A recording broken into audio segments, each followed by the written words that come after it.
Hello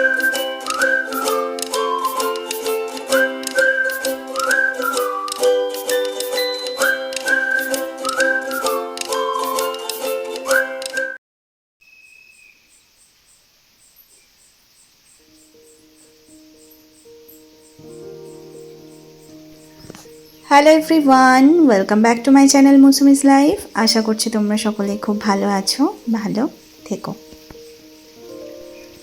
ঘড়িতে এই মুহূর্তে সকাল 6:45 মতন। আর এদিকে দেখছো বাইরের ওয়েদারের কি অবস্থা গো। শুধু আজকে বলে নয়, আজ গত 2-3 দিন ধরে টানা এই অবস্থা।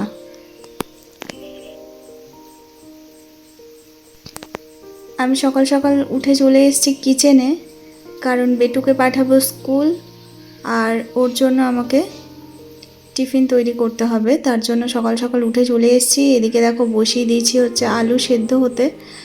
আজকে একটু আলু দিয়ে স্যান্ডউইচ বানিয়ে ওকে টিফিনে দেব। শুনেছি হোয়াইট ব্রেডটার থেকে নাকি ব্রাউন ব্রেডটা বেশি হেলদি, তো তার জন্য দেখো ব্রাউন ব্রেডটাই আমি আনা করাই প্রতিবার। আর যেটা আটা লেখা থাকে, বিশেষ করে আটার যেটা হয় ব্রেড, সেটাই আমি আনানোর চেষ্টা করি। আমার ছেলে জাঙ্ক ফুড খেতে ভীষণ রকমের ভালোবাসে। ওকে যতই ঠুসিয়ে হেলদি ফুড দিয়ে পাঠাও না কেন, ও সব ডাস্টবিনে ফেলে দিয়ে চলে আসে। তাই আমাকে নিত্য নতুনভাবে চিন্তা করতে হয় ঠিক কী কী দিলে ও খাবে। যদিও আজকে যেটা দিচ্ছি আলু দিয়ে তৈরি, সেটাও আদৌ খাবে নাকি আমি শিওর নয়, কারণ ও সিম্পলটা খেতে ভালোবাসে চিজ দিয়ে, কিন্তু চিজটা ডেলি ডেলি দেওয়াও ওর শরীরের পক্ষে খুব খারাপ। তো তার জন্য আজকে চিজ ছাড়া আলু দিয়ে পাঠাচ্ছি, জানি না খাবে কি না। টিফিনটা তৈরি করে তারপর আবার যাব উপরে গিয়ে ছেলেকে ঘুম থেকে ওঠাবো, ব্রাশ করাবো, রেডি করাবো, বই টই গোছাবো, কারণ রাত্রিবেলায় আমি বই গুছিয়ে রাখি। আজকে রাত্রে বইও গুছিয়ে রাখা হয়নি। তারপর ওকে রেডি টেডি করিয়ে আবার নিচে নিয়ে আসবো। আমিও শুধু বাসি কাপড়টা ছেড়েই মোটামুটি রান্নাঘরে এসেছি। আমারও ব্রাশ ট্রাশ করা আজকে বাকি আছে, তো আমিও আমার কাজগুলো সারবো গিয়ে। আজ সকাল থেকে এত বাজে ওয়েদার, প্রথমে ভাবলাম যে ও থাক, উঠবো না, আর উঠতে পারছি না, ও পাঠাবো না, এরকম ধরনের একটা চিন্তাভাবনা সেট করে নিয়েছিলাম। কিন্তু প্রায় দিনই এমন হয়, এই সকাল থেকে বৃষ্টি লাগিয়ে রাখলেও ঠিক যাওয়ার টাইমটাতেই বৃষ্টিটা ছাড়িয়ে যায়। ব্যাস, যখনই যাওয়ার টাইমে বৃষ্টিটা ছাড়িয়ে যাবে না, তখনই সারা দিন আফসোসের সীমা থাকবে না। সারা দিন আফসোস হবে, কেন যে পাঠালাম না। তাই সামান্য নেগলিজেন্সির জন্যই পুরো স্কুলটা কামাই হয়ে যায়। তার থেকে বাবা দরকার নেই, থাক, কষ্ট করে উঠবো, সব কিছু রেডি করব, যাবে তো পুলকারে, পাঠিয়ে দেবো, বৃষ্টি পড়ুক বা না পড়ুক। এর আগে বহুবারই এরকম হয়েছে। আর সব থেকে মজার ঘটনা, আমরা যখন স্কুলে পড়তাম তখন আমাদের সাথেও বহুবার এরকমই হয়েছে। ঠিক সারা সকাল ধরে বৃষ্টি, পুরো মেঘলা অন্ধকার করে আছে, কিন্তু যখনই আমাদের স্কুল যাওয়ার টাইমটা হতো না, ঠিক তখনই দেখি বৃষ্টি ছেড়ে গেল। যা, আর তো কিছু করার নেই, সারা দিন আফসোস করতাম বসে বসে। আর দেখো এদিকে টিফিন রেডিও হয়ে গেল, ওকে পাঠিয়েও দিলাম স্কুল। রান্নাঘরও অগোছালো হয়েছিল, সমস্তটা গুছিয়ে নিলাম। তেলটা শেষ হয়ে গেছিলো, তেলটা আবার ঢাললাম। আর এদিকে হচ্ছে এটা ক্যান্ডির কাণ্ড, কি যে করব না আমি একে নিয়ে। কি করেছিস এটা? হ্যাঁ, এটা কি করেছিস? ও মানে কয়েকদিন ধরেই করেছে, ঢুকছে, কাটছে আর বেরোচ্ছে এখান থেকে। এবার আমি বুঝতে পারছি। আমার নতুন ঝুলঝাড়া জাস্ট কয়েকদিন হলো এনেছি, এটা দেখো কি অবস্থা করেছে। আর বিশ্বাস করবে না, এই ঝুলঝাড়ার সাথে নতুন ঝাঁটাও আমি এনেছিলাম, সেটারও মানে পুরো, তোমাদেরকে হয়তো না দেখালে তোমরা বিশ্বাস করবে না, আমি ফেলে দিয়েছি যদিও, পুরো এই ঝাঁটাটাকে পুরো কুটি কুটি করে দিয়েছে। সে যাই হোক, ওকে আমি আর বাগে আনতে পারলাম না, ওকে নিয়ে আমি আর সত্যিই পারছি না। তো এদিকে বর্ষাকাল যেহেতু, পুরো ঘর একদম স্যাঁতস্যাঁতে হয়ে আছে, পুরো ভেজা ভেজা একটা ওয়েদার আর একটা বাজে স্মেল আসছে জামা কাপড়ের, যেমন ওঠে আর কি বর্ষাকালটাতে, ঠিক সেরকম ধরনেরই ঘরের অবস্থা হয়ে আছে। তার মধ্যে আবার আমাদের এক রিলেটিভের বাচ্চা হয়েছে, আর তার জন্য আমাদের চলছিল হচ্ছে শুভ অসোচটা। তো ঠাকুরকে জল তো আমরা কয়েকদিন ধরেই দিতে পারিনি, তো আমাদের সেই শুভ অসোচ কেটে গেছে। তো ফাইনালি ভাবলাম যে ওষুধ যখন কেটেই গেছে, আমি তার আগের থেকেই ভেবেছিলাম পুরো ঘরে আমি আগে ধোঁয়া দেবো, তারপর অন্য কিছু। তো পুরো ঘরে দেখো ধুনো দিয়ে দিলাম। পুরো ঘর ধুনো দেখানোর পর এর পরে যে স্মেলটা পুরো ঘর হলো, সেটাতে একটু শারীরিক মানসিক চারিদিক থেকে একটু শান্তি পেলাম।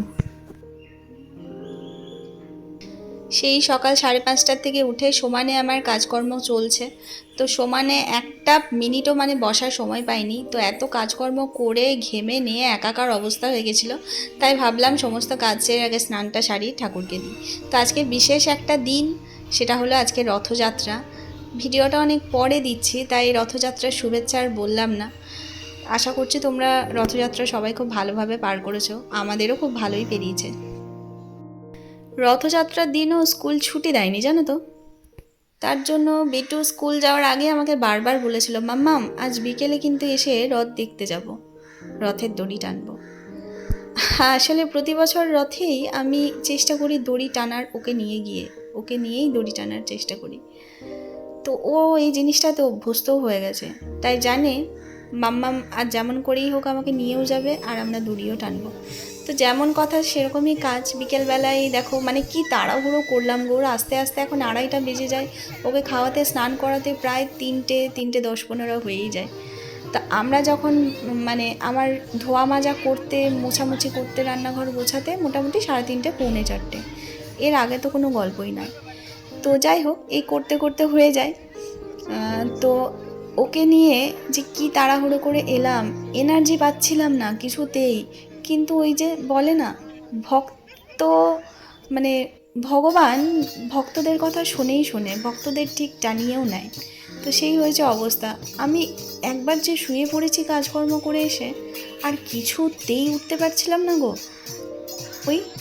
তারপরে কি মনে হলো যে না, যত কষ্টই হোক না কেন এই পুণ্য তিথিগুলো, পুণ্য দিনগুলো আর বারবার ফেরত আসে না। আবার আমাদেরকে একটা বছর টানা তার জন্য ওয়েট করতে হবে। আর আমার হাতের সামনে এত সুযোগ, আমার বেশি দূরও নয়, আমি এইটুকু যেতে পারবো না।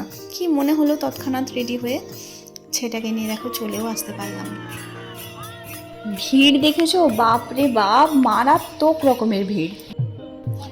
আর এই হচ্ছে আমার, একটু দেখাতে পারলাম ভিড় ভাড়ে, ভিডিও ঠিকঠাক করা যাচ্ছে না। এই হচ্ছে আমার রথ মানে টানতে যাওয়ার আগে পায়ের অবস্থা। কোনো রকমে ভিড় একবার ঠেলে জুতো খুলে এলাম, আবার এসে ভিড় ঠেলতে ঠেলতে কোনোভাবে যে কী কষ্টে ঢুকলাম সেটা আমরাই জানি। সে যত কষ্টই হোক, মোটামুটি আমাদের কাজ হয়ে গেছে। আমাদের যে কাজে আমরা গেছিলাম সে কাজে মোটামুটি সফল। দেখতে পাচ্ছ কত ভিড়ে কি যে ঠেলে ঢুকেছি গো বন্ধুরা, আমরাই জানি। তারপর আবার ছেলেটা ছিল, ছেলেটাকে নিয়ে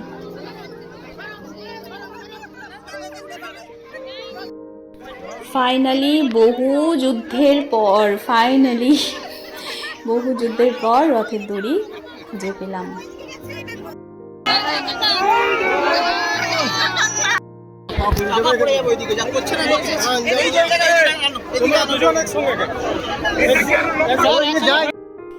ব্যাস, আমরা আমাদের যেটুকু ক্ষমতা ছিল সেই ক্ষমতা দিয়ে একটু রথের দড়িটা টেনে নিলাম, আমরা সরে এলাম। তারপর দেখো জগন্নাথ দেব চললেন তিনি তার ভক্তদের উদ্দেশ্যে।